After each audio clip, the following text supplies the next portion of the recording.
One nation one election अर्थात एक देश एक निवडणूक केंद्रातल्या मोदी सरकारची अत्यंत महत्त्वाकांक्षी अशी योजना। भाजपला देशातल्या सर्व राज्यांच्या निवडणुका एकाच वेळी घ्यायच्या आहेत। या निवडणुका लोकसभेच्या निवडणुकांसोबत घेतल्या जाव्या असा सरकारचा प्रयत्न आहे। याचा अभ्यास करण्यासाठी सरकारने जॉईंट पार्लमेंटरी कमिटीची स्थापना सुद्धा केली आहे। या कमिटीचा रिपोर्ट हा अजून आलेला नाहीये। मात्र वन नेशन वन इलेक्शनसाठी 2034 ही प्राथमिक टाइमलाईन गृहीत धरण्यात आली आहे। इतक्या दिवसांपासून बोललं जात होतं की 2034च्या निवडणुकांवेळी देशात सर्व राज्यांमध्ये एकत्र निवडणुका होऊ शकतात। पण नुकताच एक रिपोर्ट समोर आलाय। या रिपोर्टमध्ये म्हटलंय की देशातल्या बहुतेक राज्यांमध्ये 2029च्या लोकसभा निवडणुकीसोबतच विधानसभा निवडणुका सुद्धा होऊ शकतात। म्हणजे ज्या राज्यांच्या विधानसभांचा कार्यकाळ 2029 नंतर संपतोय त्या राज्यांच्या निवडणुका 2029 मध्ये घेतल्या जातील। सध्या सोशल मीडियावर या विषयाची प्रचंड चर्चा सुरू आहे। देशात 2029 मध्येच वन नेशन वन इलेक्शन लागू होणार असं बोललं जातंय। पण या सगळ्या चर्चा नेमक्या आहेत काय?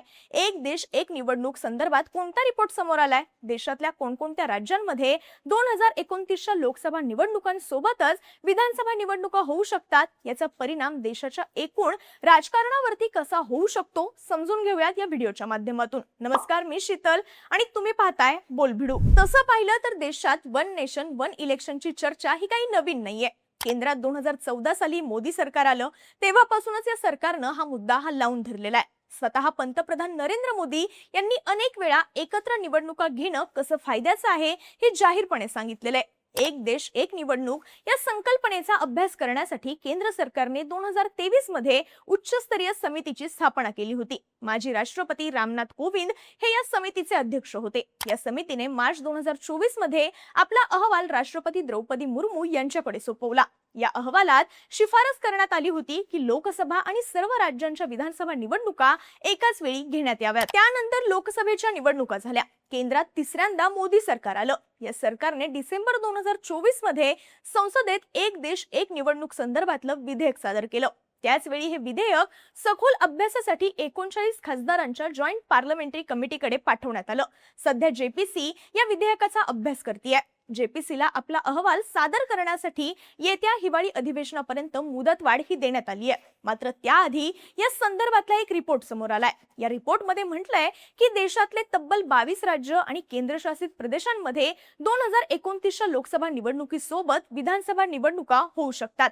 तेव्हापासूनच वन नेशन वन इलेक्शनची चर्चा ही पुन्हा एकदा सुरू झाली आहे। आता या रिपोर्ट मध्ये नेमकं काय सांगण्यात आलंय ते पाहूयात। वन नेशन वन इलेक्शन संदर्भातला हा रिपोर्ट इंडियन एक्सप्रेसने पब्लिश केलाय। रिपोर्ट मध्ये म्हटलंय की सध्या जॉईंट पार्लमेंटरी कमिटी वेगवेगळ्या राज्यांच्या मुख्यमंत्र्यांशी चर्चा करतेय।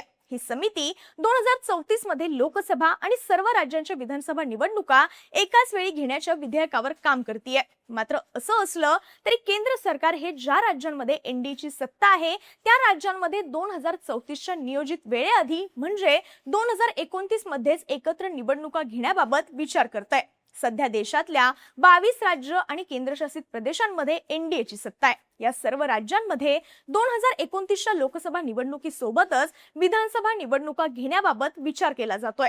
यासाठी या राज्यांच्या विधानसभांचा कार्यकाळ संपण्यापूर्वीच ते विसर्जित केले जाऊ शकतात असं रिपोर्टमध्ये म्हटलं आहे। एनडीएची सत्ता असलेल्या 22 राज्यांपैकी 11 राज्यांमध्ये पुढच्या 2 वर्षांमध्ये निवडणुका आहेत। यापैकी आंध्र प्रदेश, अरुणाचल प्रदेश, सिक्कीम आणि ओडिशा हे राज्य असे आहेत जिथे लोकसभेसोबतच विधानसभा निवडणुका होतात। त्यामुळे या 4 राज्यांमध्ये कोणतेही बदल करण्याची आवश्यकता नाही। रिपोर्टमध्ये म्हटलंय की पुढच्या 2 वर्षात एनडीएची सत्ता असलेल्या राज्यांमधली सरकारे कायम राहिली तर त्या राज्यांच्या विधानसभा जानेवारी 2029 पर्यंत राज्यपालांकडून किंवा मंत्रिमंडळाच्या सल्ल्यानुसार बरखास्त केल्या जाऊ शकतात। राज्यघटनेतल्या कलम 174(2)(ब) नुसार विधानसभा बरखास्त करण्याचा अधिकार राज्यपालांना देण्यात आलाय। राज्यपाल सामान्यपणे मंत्रिमंडळाच्या सल्ल्यानुसार किंवा सरकारचं बहुमत संपुष्टात आल्यावर असे पाऊल उचलतात। एकदा जानेवारी महिन्यात विधानसभा बरखास्त झाली की मे महिन्यात लोकसभेसोबतच त्या राज्यातली विधानसभा निवडणूक घेता येईल। कारण लोकप्रतिनिधी कायदा 1950 नुसार विधानसभा विसर्जित झाल्यानंतर निवडणूक आयोगाने 6 महिन्यांच्या आत निवडणुका घेणं बंधनकारक आहे। सध्या याबाबतच विचार केला जात असल्याचं रिपोर्टमध्ये सांगण्यात आलंय। रिपोर्टमध्ये पुढे म्हटलंय की भाजपच्या काही मुख्यमंत्र्यांनी यासाठी होकार सुद्धा दिलाय।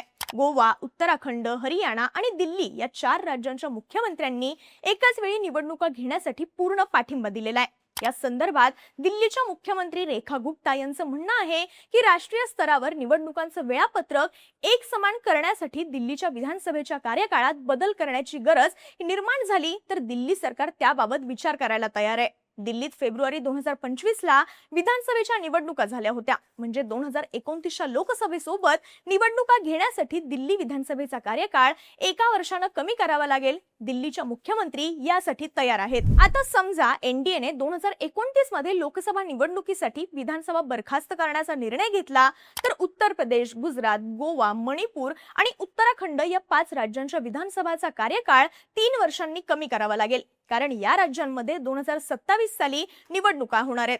तर मध्य प्रदेश, राजस्थान, छत्तीसगड, मेघालय, नागालँड आणि त्रिपुरा या 6 राज्यांच्या विधानसभांचा कार्यकाळ तब्बल 4 वर्षांनी कमी करावा लागेल, कारण या राज्यांमध्ये 2028 साली निवडणुका आहेत। आता निवडणुका झाल्यावर त्या राज्यांमध्ये पुन्हा एनडीएची सत्ता येते का आणि त्यानंतर तिथले मुख्यमंत्री कार्यकाळ कमी करण्यासाठी तयार होतात का, यावर सगळं काही अवलंबून असणार आहे। विरोधी पक्षांची सत्ता असलेल्या राज्यांचा विचार केला तर 2027 ला पंजाबमध्ये निवडणूक आहे। त्यानंतर 2028 मध्ये हिमाचल प्रदेश, कर्नाटक, मिझोराम आणि तेलंगणा या राज्यांमध्ये निवडणुका आहेत। आता तिथे एनडीएची सत्ता येते का यावरही अनेक गोष्टी या अवलंबून आहेत। इथे एक गोष्ट महत्त्वाची आहे, ती म्हणजे हे सगळं काही सहज शक्य होणार नाही, कारण सरकार आणि विरोधकांमध्ये आधीच डिलिमिटेशनच्या मुद्द्यावरून मतभेद आहेत। विरोधकांनी काही महिन्यांपूर्वीच सरकारचे डिलिमिटेशनचे प्रयत्न हे हाणून पाडलेत। आता वन नेशन वन इलेक्शन याबाबत सुद्धा विरोधकांची हीच भूमिका असू शकते। वन नेशन वन इलेक्शन बाबत बोलताना काँग्रेस नेते जयराम रमेश म्हणाले की काँग्रेसचा याला विरोध आहे, हे असंवैधानिक आणि लोकशाही विरोधी असल्याचं काँग्रेस पक्षाचं म्हणणं आहे। 2024 मध्ये काँग्रेस डीएमकेच्या खासदारांसह विरोधी पक्षांनी संसदेत वन नेशन वन इलेक्शन विधेयकाला विरोध केलेला। हे विधेयक घटनाबाह्य असल्याचं विरोधकांचं म्हणणं आहे। कर्नाटकचे मुख्यमंत्री डी.के. शिवकुमार यांनी सुद्धा या संकल्पनेला जोरदार विरोध केलेला आहे। यामुळे येणाऱ्या काळात सरकारच्या या प्रयत्नांना आणखी विरोध होऊ शकतो हे निश्चित आहे। सध्या तरी एक देश एक निवडणूक ही संकल्पना फक्त कागदावरच आहे, ती प्रत्यक्षात अंमलात आणणं हे अत्यंत अवघड काम आहे। तज्ञांचं म्हणणं आहे की हे 2034 पर्यंत साध्य होऊ शकतं, पण सरकारला किमान एनडीए शासित राज्यांमध्ये हे 2029 लाच करायचं आहे। या सगळ्यात जेपीसीचा रिपोर्ट महत्त्वाचा ठरणार आहे। जेपीसीचे अध्यक्ष आणि भाजप खासदार पी चौधरी यांचं म्हणणं आहे की जर जुलै 2028 पर्यंत संबंधित कायदा मंजूर झाला तर 2029च्या सार्वत्रिक निवडणुकांसाठी एक देश एक निवडणूक ही संकल्पना लागू केली जाऊ शकते। मात्र काँग्रेस सारख्या पक्षांचा याला विरोध हा नक्कीच असणार आहे। त्यामुळे येणाऱ्या काळात यावरून राजकारण काय होतं हे पाहणं महत्त्वाचं असणार आहे। तुम्हाला या सगळ्याबद्दल काय वाटतं? वन नेशन वन इलेक्शन बाबत तुमचं मत काय? सगळ्या राज्यांच्या निवडणुका एकत्र व्हायला हव्यात का? तुमची मतं आणि प्रतिक्रिया आम्हाला कमेंट करून नक्की सांगा आणि माहितीपूर्ण व्हिडिओसाठी बोलबिडूच्या YouTube चॅनलला सबस्क्राइब करायला विसरू नका।